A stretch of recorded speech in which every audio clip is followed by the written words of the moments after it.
ಶ್ರೀ ಕ್ಷೇತ್ರ ಪೆರುವಾಜಿಯ ಶ್ರೀ ಜಲದುರ್ಗಾ ದೇವಿಯ ವಾರ್ಷಿಕ ಜಾತ್ರಾ ಮಹೋತ್ಸವದ ಪ್ರಯುಕ್ತ ಉಗ್ರಾಣ ಮುಹೂರ್ತ ಧಾರ್ಮಿಕ ವಿಧಿವಿಧಾನಗಳೊಂದಿಗೆ ನಡೆಯಿತು.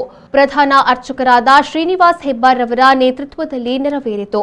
ಈ ಸಂದರ್ಭ ಅಧ್ಯಕ್ಷರಾದ ಪದ್ಮನಾಭ ಶೆಟ್ಟಿ, ವ್ಯವಸ್ಥಾಪನಾ ಸಮಿತಿ ಸದಸ್ಯರು ಹಾಗೂ ಮತ್ತಿತರ ಗಣ್ಯರು ಉಪಸ್ಥಿತರಿದ್ದರು. ಪುಷ್ಪರಾಜ್ ಶೆಟ್ಟಿ, ವಿ4 ನ್ಯೂಸ್, ಪೆರುವಾಜೆ.